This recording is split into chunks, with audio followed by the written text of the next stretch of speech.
नमस्कार मित्रांनो, मी सावित्रीबाई ज्योतिराव फुले या मालिकेच्या 7 फेब्रुवारीच्या भागामध्ये आता सावीची आई ज्योतीला छानपैकी अशी ओवाळत वगैरे असते आणि तेव्हा ते सगळं काही बघत असताना सर्वजण खूप आनंदात असतात, छान छान आनंदात असतात. तर तेव्हा सावीची मामी म्हणते, "वंस आता जावई बापूंचे पाय धुवून घ्या." तर तेव्हा सावीची आई सुद्धा लगेचच ज्योतीचे पाय धुवायला घेत असते. तर ज्योती त्यांना थांबवतो आणि म्हणतो, "नाही नाही, नगं नगं, राहू द्यात. अहो, त्या वयानं मोठ्या आहेत." आणि असं त्यानं म्हटल्यानंतर आता सगळेजण खूप त्याचा अभिमान वाटू लागतो सगळ्यांना. तर तेव्हा रखमा म्हणते, "अहो, त्याला एक कळत नाही, पण तुम्हासनी बी कळत नाही काय? तुम्हासनी तर माहिती आहेत नव्ह रीतीभाती. धुवा आता पाय त्याचं." असं ते आता सगळं काही मध्ये बोलून सगळा इचका करून टाकते. तर तेव्हा आता सावीची आई म्हणते, "होय की, आणि जावयाचं स्वागत करायला बी भाग्यच लागतं." आणि परत ज्योतीला म्हणते, "जावई बापू करू द्यात की." तर तेव्हा ज्योती परत नाही असं म्हणत असताना त्याची आई म्हणते, "अरे ज्योती, मानपान असतो तो." आणि म्हणते सावीच्या आईला, "इनबाई तुम्ही करा." तर तेव्हा आता ज्योती तयार होतो आणि आपल्या पायामधले चप्पल तो बाजूला काढतो. तर तेव्हा आता सावीची आई त्याच्या पायावरती पाणी घालू लागते आणि त्यानंतर त्याला गूळ वगैरे देते. तर तेव्हा आता पाटील म्हणतात, "दादा चला की आता आतमध्ये जाऊयात." असं म्हणून आता ते सर्वजण आतमध्ये येतात. आणि त्यानंतर सावीची आई वगैरे आत चाललेली असते. तर तेव्हा रखमा तिला थांबवते आणि म्हणते, "अहो, इनबाईंचं पण पाय धुवून घ्या की, त्यांचा पण मानपान करा आणि आत घ्या की आम्हासनी." तर तेव्हा सावीची आई म्हणते, "अहो खरंच की, राहिलंच हां ताईसाहेब." तर तेव्हा आता रखमा म्हणते, "अहो घ्या. अहो म्या काय तुमची ताईसाहेब नाही, म्या तर नवरदेवाची सख्खी चुलती हाय. म्या बी वरमायच हाय." तर तेव्हा सावीची आई म्हणते, "होय का? मला माहिती नव्हतं." तर तेव्हा रखमा म्हणते, "माहिती नव्हतं का? मग माहिती करून घ्या." आणि म्हणते, "चिमणाबाई ये की मोरं." आणि त्यानंतर म्हणते, "या वरमाईचं पाय धुवून घेतलं की मग या वरमाईचं सुद्धा पाय धुवून घ्या." असं म्हणून ती स्वतःचे पाय सुद्धा तिला धुवायला लावते. तर तेव्हा सावीची आई म्हणते, "होय होय, जी जी." तर तेव्हा पार्वतीला ते सगळं काही बघताना वाईट वाटत असतं. तर आता सावीची आई ज्योतीच्या आईचे पाय धुवू लागते आणि त्यानंतर आता रखमाच्या पायावर सुद्धा पाणी घालते आणि त्यानंतर त्या दोघींना म्हणजे सगळ्यांना चला आतमध्ये या असं सांगते आणि आता या सगळेजणी आतमध्ये जातात. तर आता हे सगळेजण आत गेल्यानंतर वस्ताद आणि त्यांचे चेले वगैरे असतात ते सगळे बाहेरच असतात. तर वस्ताद म्हणतात, "थोडक्यात बचावलो बघा. ऐन वक्तावर पाटील आलं ते बरं झालं." तर तेव्हा त्यांचा एक चेला म्हणतो, "गस्त चालू आहे वस्ताद." तर वस्ताद म्हणतात, "होय, आता धोरणानं पुढं जायला हवं." आणि म्हणतात, "बयाजी तू समधीकडं नजर ठेव, चौकस राहा. कदाचित सरकारचं हेर असत्याल, तवा हुशार राहा. काय बोलायचं असेल तर ते आपल्या बोलीत बोला." असं ते सर्व काही बोलून सगळ्यांना आता सावध करतात. तर इकडे आतमध्ये आता सगळी तयारी चालू असते. अक्का आता पोरींच्याकडून सर्व काही वगैरे चादरी वगैरे अंथरून घेत असते आणि इतक्यातच आता सावीची आई त्या सगळ्यांना घेऊन आतमध्ये येते. तर आतमध्ये आल्यानंतर सावीची आई त्यांना सांगते, "पाण्याचा रांजण इथं ठेवला आहे, एक इथं आहे आणि एक आतमध्ये आहे." तर तेव्हा रखमा म्हणते, "अहो न्हाणी कुठं दिसत नाही." तर तेव्हा सावीची आई म्हणते, "न्हाणी हाय की, बाहेरच्या अंगाला हाय." तर रखमा म्हणते, "बाहेरच्या अंगाला?" तर पार्वती आता मध्ये बोलते, म्हणते, "अहो काकूबाई, आपण कुठे इथं राहायला आलोय? एक तर मुक्काम आहे, हाय का नाही आपला? लगेचच पुण्याला निघायचं आहे आपल्याला. शांत घ्या हा जरा." असं म्हणून ती आता तिला थोडंसं शांत करते. तरीसुद्धा रखमा काही शांत होतच नाही आणि म्हणते, "अगं काय शांत घ्या? पर लईच पताकं झळकत होती, नेवशे पाटील, नेवशे पाटील."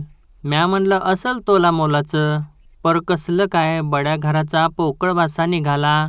असं ती सर्व काही तोडक तोडक बोलत बसते. तर तेव्हा सावीची आई म्हणते, "अहो इनबाई नाराज नका ना हो." तर तेव्हा रखमा म्हणते, "अहो नाराज म्हणजे काय? अहो जरा तर साजेसं करायला नको का? अहो पुण्याचं वराड आहे पुण्याचं, गावाखेड्याचं थोडीच आहे." तर तेव्हा सावीची आई म्हणते, "अहो नाही नाही, कशात बी उनी पडणार नाही मी. अहो तुम्ही जे म्हणाल ना ते हजर करते बघा तुमच्यासमोर." तर तेव्हा ती रखमा म्हणते, "तोंड बघा हजर करणारीचं." असं म्हणून ती सर्व काही तोडतच बोलत असते तिला. तर आता या सगळ्यांना तिचं बोलणं जरा वाईट वाटू लागतं. तर आता ती रखमा पुढं म्हणते, "तरी मी म्हणत होते, माझी भाची ज्योत्याला शोभण्यासारखी आहे. ते जर झालं असतं का नाही तर मग माझ्या भावानं राजा महाराजासारखी बडदास्त ठेवली असती. आणि हे काय आहे, याच्यापेक्षा चावडी बरी." तर तेव्हा सावीची आई म्हणते, वय वय जर काय कमी जास्त झालं असेल पण राग नका मानून घेऊ तुम्ही. तर तेव्हा ज्योतीची आई म्हणते, अहो नाही नाही राग वगैरे काही नाही. तुम्ही जावा ना तुमची कामं आटपा. तर तेव्हा रखमा म्हणते, हं असं कानाडोळा केलं की नाही मग फावतंय अशा लोकांचं.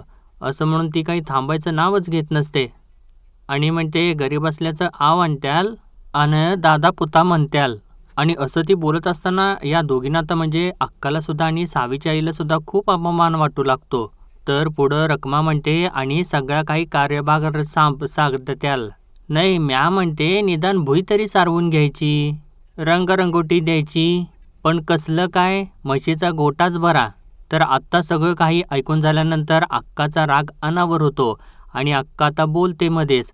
म्हणते, अहो पाहुणाबाई लईच बोलतायसा, उचलली जीभ लावली टाळ्याला, काय बोलताय काय तुम्ही? तर तेव्हा रखमा रागारागात उठून उभी राहते आणि म्हणते, काय बोलताय काय म्हणजे काय? तर तेव्हा अक्का म्हणते, काय बोलताय तुम्हासनी चांगलंच माहिती आहे की. अहो आपण इथं लगीन लावायला आलोय, एकमेकांची उनी-धुनी काढायला नाही. तर तेव्हा रखमा दंगाच करू लागते. म्हणते, अरे बाप रे, म्हणजे यांचं म्हणणं आहे की म्या इकडं उनी-धुनी काढायला आल्या. अहो बोला की. तर अक्का म्हणते, कशापायी ओरडताय? माझं म्हणणं फक्त एवढंच आहे की आपण इथं लगीन लावायला आलेलो आहे. 2 घरं एकत्र जोडायला आलेलो आहे, एकमेकांची उनी-धुनी काढायला नाही. आणि काय आहे ना, शुभ कार्यात आपलेपणा माणुसकी शोभून दिसती. तवा हात जोडून एकच विनंती करते. मगाशी माझी भावजाई बोलली का नाही, का तुम्ही फक्त मागा, हजर होते तुमच्या समोर. तर तेव्हा रखमा म्हणते, तर म्या जे म्हणेन ते हजर करशील हा? तर तेव्हा अक्का म्हणते, होय अहो मागून तर बघा, नेवशे पाटलाचं घर हाय. आणि म्हणते, काय आहे ना, खारीक आणि खोबरं आम्ही आमच्या बैलासनी घालतो. अहो नेवसे पाटील हाय आम्ही. नुसतं तोंडातून सबूत काढा, समोर हजर होतंय का नाही बघा. तर तेव्हा रखमा म्हणजे म्हणजे आम्ही यांसनी म्हणायचं काय आहे की आम्ही काय म्हणतच नाही, नाहीतर मग तुम्ही तर म्हणा. तर तेव्हा अक्का म्हणते, अहो नाही तुम्ही बोला, आज तर मान आहे तुमचा बोलायचा. अहो पण काय आहे ना, आम्ही साधी माणसं हाओ. म्हणजे काय वाकडेपणात जर शिरायचं असेल का नाही, तर तो वाकडेपणा आमच्या बैलाच्या शिंगात आहे बघा. आणि वाचाळपणा आमच्या बैलाच्या घाट्या घुंगरात आहे. आणि असं ते आता बोलत असताना रखमा परत बोलत असते. तर तेव्हा ज्योतीची आई तिला थांबवते. म्हणते, ताईसाब. आणि त्यानंतर पार्वती सुद्धा थांबवते. म्हणते, काकूबाई नका ना जीवाला खाऊ. आणि त्यानंतर म्हणते, ऐका बरं, जानोसा आवडलाय बरं आम्हाला. आणि तेव्हा रखमा परत बोलत असते. तर तेव्हा ज्योतीची आई परत तिला काही न बोलण्यापासून थांबवते आणि म्हणते, चला आवरून घ्या, आपल्याला लई कामं आहे ती. आणि म्हणते, बरं ठीक आहे, आम्ही जरा घटकाभर बसतो बरं काय. आणि बायका जरा प्रवासात शिनल्यातच नाही का. तर सावीची आई म्हणते, होय होय, गरम पाणी पण आहे, न्हावून घ्यायचं असेल तर न्हावून पण घ्या. आणि त्यानंतर सगळ्यांना म्हणते, चला चला, आणि यांना सांगते, आराम करा बरं का तुम्ही. असं म्हणून आता या सगळेजणी आता बाहेर जाऊ लागतात. आणि त्यानंतर आता हे सर्वजण बाहेर निघून जातात. तर आता इकडे बाहेरच्या बाजूला वस्तात त्यांच्या चेल्यांना सर्व काही समजावून सांगत असतात. आणि तेव्हा त्यांना बघून ज्योतीसुद्धा त्यांच्याकडे येऊ लागतो. आणि तेव्हा ज्योती आल्यानंतर वस्तात त्यांना सुद्धा समजावून सांगू लागतात. तर इतक्यातच इकडे आता दादासुद्धा बाहेर येतात. तर तेव्हा मादा त्यांना बघतो आणि म्हणतो, दादा रामराम. तर तेव्हा दादासुद्धा त्याला रामराम करतात आणि विचारतात, काय माधबा कसा आहे, बरं आहे नवं? तर तेव्हा माधबा म्हणतो, होय दादा समद काही बरं आहे बघा. आणि म्हणतो, दादासाहेब तुमचं काय बी काम असेल ना तर हक्कानं सांगायचं बरं काय या माधबाला. तर तेव्हा दादा म्हणतात, अरे माझं राहू दे देवा, तुम्ही तिकडं तुमचा तो नवरदेव आहे की नाही त्याच्याकडं बघा. तर तेव्हा माधबा म्हणतो, बरं मी बघतो, पण तुम्ही हक्कानं सांगायचं बरं का, आवाज द्या मला, मी बघतो तिकडं. असं म्हणून आता माधबा यांच्याकडे धावत येतो. आणि धावत आल्यानंतर हे वस्ताद वगैरे जे काही सांगत असतात ते एकदमच आता थांबतात. तर तेव्हा माधबा ज्योतीला म्हणतो, नवरदेव तुम्ही वय मागं, तुमचं समद सामान मी आत नेऊन ठेवतो. आणि असं त्यानं म्हटल्यानंतर आता या सगळ्यांनाच धक्का बसतो. आणि ज्योती तर डोळेच मोठे करतो. आणि हे सगळेजण आता एकमेकांच्याकडे बघू लागतात. तर तेव्हा माधबा म्हणतो, हे बघा म्या बी ना, अहो तुम्ही व्हा मागं, मी घेतो सगळं काही सामान. असं म्हणून तो आता पुढे सरकतो. आणि बैलगाडीजवळ जाऊन म्हणतो, अरे देवा नवरदेव, अहो हे काय गचपान भरून ठेवले गाडीत. बरं ठीक आहे, राहू द्यात, मी करतो समद काही. असं म्हणून तो एक पोतं उचलतो. आणि त्यानंतर आता ते उचलल्यानंतर वस्ताद पुढे येतात. आणि माधबाला म्हणतात, अहो थांबा की, अहो हे सगळं तालमीतले गडी आहेत. अहो हे सामान त्यासनी काय जड आहे व्हय? तुम्ही एक काम करा, त्या बायकासनी मदत करा, द्या इकडं, असं म्हणून ते पोतं आपल्या हातामध्ये घेतात. तर तेव्हा महात्मा म्हणतो, वय वय तुम्ही म्हणताय ते बी खरं आहे.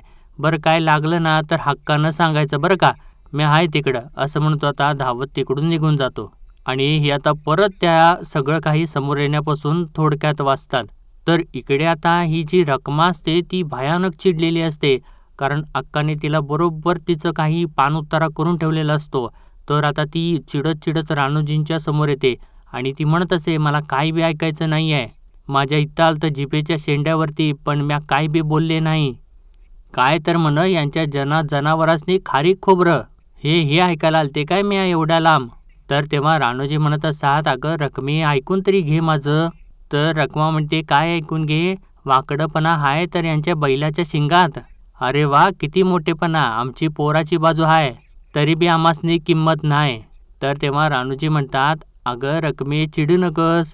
तर रखमा म्हणते, काय चिडू नकस, काय चिडू नकस, सगळ्यात एकत ती माझा अपमान करते, मला गप्प करते काय.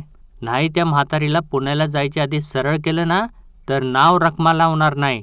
तर तेव्हा राणूजी म्हणतात, अगं रखमे जगात काहीतरी वाकडं असू दे की, अजून किती जणांनी सरळ करणार आहेस. तर तेव्हा रखमा म्हणते, का कुणाला सरळ केले, कुणाला. तर तेव्हा राणूजी म्हणतात, म्या नाही काय सरळ झालो. आणि रखमा आता बाद झालं, आता येळ निघून गेल्या. आत्ता पुतूर तुला जे काय करायचं होतं ते समजा तू केलंयस. गप गुमान लग्नात मिरव आणि पुण्याला चल, उगा चार चौघात तोंडावर पडायला न ग.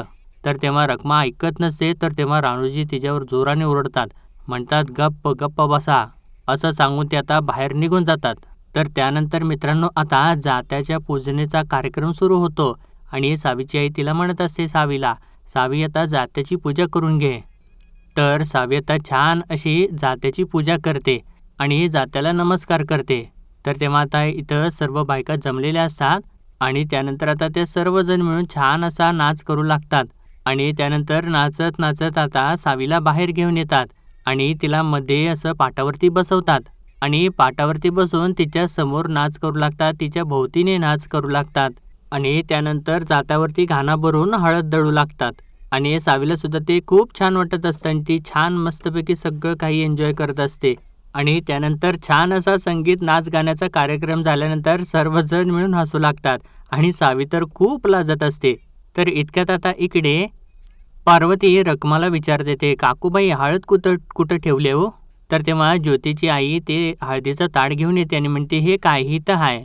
आणि तेव्हा ती हळद बघितल्यानंतर रखमाच्या डोक्यात तर काहीतरी शिजत असतं आणि ती म्हणते, अगं पारू ही बघ नवरीकडून हळद आली आहे. तर तेव्हा ज्योतीची आई विचारते, पण नवरदेव कुठं आहे. तर तेव्हा रखमा मनातल्या मनात राग करत असते आणि ती म्हणते मनात, लई राग येतोय मला, माझ्या भाचीसंग जर लग्न झालं असतं तर. आता बघतेच मी ही हळद कशी लागते त्या पोरीच्या अंगाला. आणि असं ती मनात बोलत असते. तर तेव्हा ज्योतीची आई म्हणते, बरं चला हळद लावून घेऊयात, असं म्हणून आता या दोघीसुद्धा बाहेर जातात आणि तिच्या मागोमाग रखमासुद्धा जात असते. तर आता इकडे बाहेर वस्तात विचारतात, बरं काय निरोप आहे का आता त्या टोपेंचा. तर तेव्हा त्यांचा चेला म्हणतो, नाही अजून तरी काय नाही. तर वस्तात म्हणतात, एव्हाना यायला पाहिजे होता, त्या बगैर पुढच्या हालचाली कशा करणार. तर तेव्हा ज्योती म्हणतो, वस्तात हितपतूर तर आलो, आता काय खजिना हातात आल्यात जमा. आणि असं तो बोलत असताना नेमकं पाटील तिथून बाहेर येतात आणि तो खजिना असं बोलत असलेलं ते ऐकतात आणि ते म्हणतात, खजिना. आणि असं त्यांनी म्हटल्यानंतर आता हे सर्वजणच धक्क्याने त्यांच्याकडे बघतात आणि सर्वजण आता घाबरून जातात मित्रांनो. तर तेव्हा ज्योतीसुद्धा घाबरत आता वस्तादांच्याकडे बघू लागतो आणि तेव्हा आता पाटील पुढे येऊ लागतात आणि त्यांच्याजवळ येतात आणि विचारतात, खजिन्याचं काय. तर तेव्हा वस्ताद आता सगळं काही सावरून घेऊ लागतात, म्हणतात, अहो गुणाचा खजिना, अहो ज्योती सांगत होता तुमची लेक म्हणजे गुणाचा खजिनाच आहे. तर तेव्हा सर्वजण आता त्यांना साथ देऊ लागतात. ज्योतीसुद्धा हसू लागतो आणि बाकी सर्वसुद्धा हसू लागतात. तर तेव्हा पाटलांना सुद्धा ते पटतं आणि पाटील म्हणतात, असं वय वय वय हाय माझी लेक गुणांचा खजिना. आणि मी तर म्हणतच असतोय 10 गावं शोधायची बरं का, आणि माझ्या पोरीसारखी पोर शोधून दाखवायची. तर तेव्हा वस्ताद सुद्धा म्हणतात, वय वय अहो नशीब लागतं बघा. तर तेव्हा आता पाटील सावीच्या मामाची ओळख ज्योतीला करून देऊ लागतात. म्हणतात, बरं का ज्योतिराव, हे दिनकरराव आहेत, सावीचे मामा आणि आमचे मेव्हणे आणि त्यांना आता ज्योतीची सुद्धा ओळख करून देतात आणि म्हणतात हे जावई बापू ज्योतिराव फुले. तर तेव्हा ते दोघे एकमेकांना नमस्कार करतात आणि त्यानंतर पाटील आता वस्तादांची सुद्धा ओळख करून देतात. म्हणतात आणि हे लहुजी मांग यांचे वस्ताद आहेत. तर तेव्हा ते दोघे सुद्धा आता एकमेकांना नमस्कार करतात. तर तेव्हा पाटील पुढं म्हणतात लई जंगी तालीम आहे बरं का यांची. आणि दिनकरराव खडकीच्या लढाईत यांच्या वडिलांनी लई मोठी तलवार गाजवली. धारातीर्थी पडले तिथं पण लई मोठा पराक्रम. तर तेव्हा आता वस्तादांना त्या गोष्टीचं आश्चर्यच वाटतं आणि वस्ताद विचारतात पण तुम्हाला कसं ठाव पाटील. तर तेव्हा पाटील म्हणतात अहो जावई बापूंनी समजा इतिहास सांगितला आम्हाला. तर तेव्हा वस्ताद म्हणतात मग बरोबर. आणि इतक्यातच आता मित्रांनो बाहेरून या सगळ्यांना शीळ वाजवल्याचा आवाज येतो, म्हणजे यांची खून ठरलेली असते त्याचा आवाज येतो आणि हे सर्वजण सावध होतात. तर तेव्हा वस्ताद लगेचच म्हणतात बरं बरं ठीक आहे आम्ही येतो तुम्ही बोला असं म्हणून ते आता रामराम करतात आणि तिथून बाहेर जातात. तर तेव्हा आता सर्वजणच तिथून निघून बाहेर जातात आणि तेव्हा ते बाहेर जात असताना एक जण त्यांच्याकडे लक्ष ठेवून असतो आणि ते बाहेर जात असतानाचं बघून त्याला थोडीशी शंका येते. तर तेव्हा आता ज्योती सावीच्या मामाला विचारतो तुम्ही खेळता का कुस्ती. तर तेव्हा ते सांगू लागतात आत्ता सोडले बघा, पहिला लई लांब लांब जायचो. तर तेव्हा आता पाटील थोडंसं बाजूला बघतात आणि म्हणतात मी आलो बरं का फौजदार आल्या ती असं ते म्हणतात आणि तिकडं बाहेरच्या दिशेने जाऊ लागतात. तर तेव्हा ज्योती ते सगळं काही ऐकतो. तर तेव्हा दिनकरराव ज्योतीला विचारतात बरं तुम्ही बी कुस्ती खेळताय असं ऐकलं. तर तेव्हा ज्योती म्हणतो होय. तर दिनकरराव जरासं आजूबाजूला बघतात आणि म्हणतात अहो पर ही समधी मंडळी गेली कुठं आणि ते वस्ताद कुठं गेलं. आणि असं त्यांनी विचारल्यानंतर ज्योतीला तर प्रश्नच पडतो आता यांना काय सांगायचं. आणि तेव्हा तो जो मागे माणूस असतो म्हणजे जो लक्ष ठेवून असतो यांच्यावरती तो आता ज्योतीकडेच बघत असतो. तर मित्रांनो आजचा भाग त्यांनी इथेच संपवलेला आहे आणि पुढील भागामध्ये आपण पाहणार आहोत ज्योतीला आता हळद लावायचा कार्यक्रम सुरू असतो. तर तेव्हा एक एक करून वस्तादांचे सगळे चेले तिथे येत असतात. तर तेव्हा आता पार्वती ज्योतीला हळद लावत असताना त्याच्या तोंडामध्ये हळद जाते. तर तेव्हा ज्योती म्हणतो अगं तोंडात हळद गेली की. तर तेव्हा पार्वती म्हणते त्यानिमित्तानं हळद तर उष्टी झाली की. आणि त्याचं लक्ष तर आता त्याच्या सवंगड्यांच्याकडेच असतं. तर इकडे आता शकू जी असते ती सावीकडे येते आणि म्हणते अगं चल की लवकर. तर तेव्हा सावी म्हणते अगं त्यांच्याकडून उष्टी हळद तरी येऊ देत. आणि तिनं असं म्हटल्यानंतर शकू तिला चिडवू लागते त्यांच्याकडून. आणि तिच्या मैत्रिणी सुद्धा असतात त्या लगेचच तिला चिडवू लागतात. तर त्यानंतर आता ही जी ज्योतीची उष्टी हळद असते ती नेमकं रकमा घेऊन इकडे येत असते आणि येत असताना ती मुद्दामूनच आपला पाय स्वतःच्या पायात अडकवते आणि ती हळद वगैरे जी असते ती सगळी काही सांडून टाकते. आणि मित्रांनो बघूयात आपण आता ही हळद सावीपर्यंत पोहोचते का सगळी हळद सांडून गेलेली असते. आणि इकडे आता वस्ताद वगैरे जे आहेत ते खजिन्यापर्यंत कसे पोहोचतात. तर मित्रांनो असेच डेली अपडेट पाहण्यासाठी आपल्या चॅनलला सबस्क्राईब करा.